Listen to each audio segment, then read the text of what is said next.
سامعني؟ اللي عم تكتب مايك بليز، انت موجود بالغرفة؟ معلش يا كنزمان، ارتاح.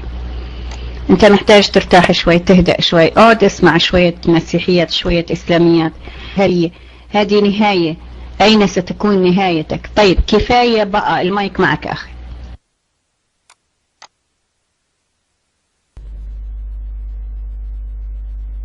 طيب كده الصوت مسموع؟ كده الصوت واضح لو سمحتي؟ لو الصوت واضح اكتبي لي واحد. طيب شكرا لك. طيب سلام لكل الموجودين في الروم. انا مش عارف الاستاذ كان زمان الاول طلع طبعا اتكلم عن مايك، ما كانش حد فاهم منه اي حاجه، ماشي. فانا الحقيقه استغربت، يعني الادم اداله فرصه كتير يتكلم فيها وللاسف ما فهمناش منه اي شيء. يمكن مش عارف المشكله كانت عندي انا، بس فعلا في البدايه خالص اتكلم زياده عن دقيقتين او 3 دقايق ومفيش ولا كلمه كنت سمعتها. عموما يعني شكرا ليك يا المايك يا ادمن، وحابب بس اوجه رساله للاستاذ كان زمان. يعني هو دلوقتي جاي بيعترض على العهد القديم وبيعترض على سفر نشيد الانشاد. ماشي، انا مش هختلف معاك ان هو في الفاظ جنسيه والفاظ بنت وسخ، ماشي، لكن الاهم نشوف يسوع اتبعبص على الصليب. يعني نشيد الانشاد اهم من بعبصه يسوع على الصليب؟ اتبعبص وفشخ وطلع عين اهله، وانضرب على قفاه، تمام، دوت اهم من نشيد الانشاد. يا نصارى يا اولاد الوسخ، انتم متنكين كلكم. ويدوب يا بنت الوسخه، مش كفايه صورك اللي على النت؟ مش كفايه صورك اللي على النت يا بنت الوسخه وانت بتمارس العهر والنجاسه يا بنت المتناكه؟ الله يلعن دين يسوع المصلوب على دينكم يا ولاد دين الكلب. مفيش ولا نصراني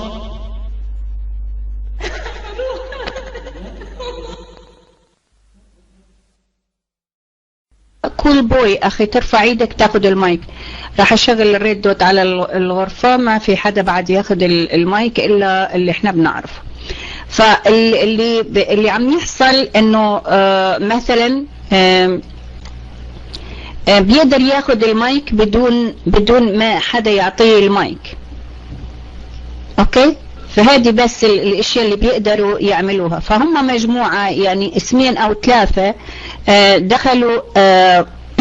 دخلوا مع بعض، واللي بياخدوا المايك بيشغلهم، والبقية اللي بالغرفة بيعملوا اللي بدهم اياه من البالتوك. فأنا بالنسبة لي دافعة فلوس لهذه الأمور زيادة يعني عن الغرفة.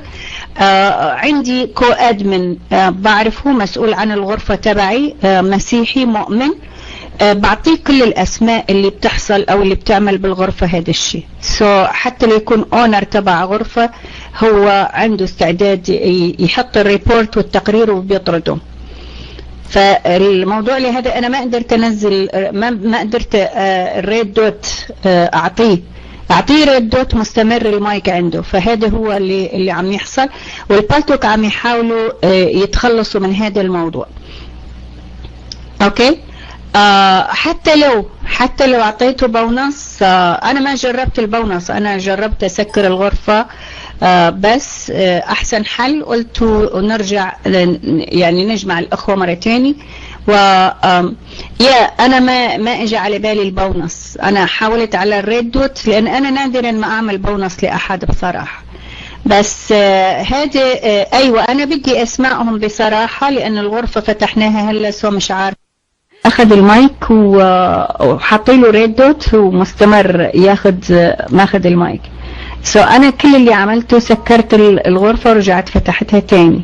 وهذه كل البرامج هذه من السعودية يا حبيبي، كل البرامج هاي من السعودية.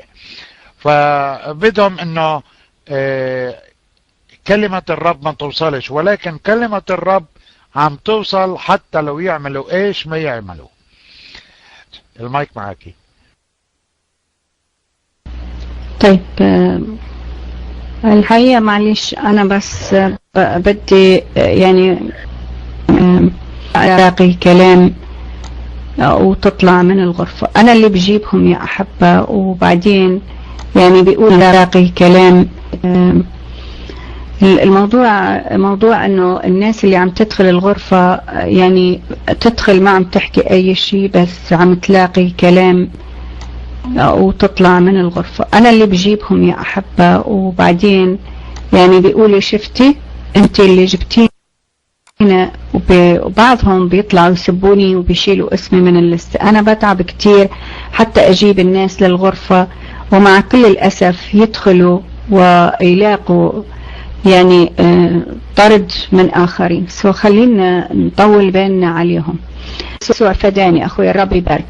شكرا اختي. لو صوت بس اسمعوا طويل واحد سلام المسيح مع جماعة، لو كان الصوت بس واضح. طيب شكرا لك يا اختي الكريمة، وشكرا لكل الاحباء الموجودين معاكم. سلام المسيح معاكم، سلام اله المحبة مع جماعكم.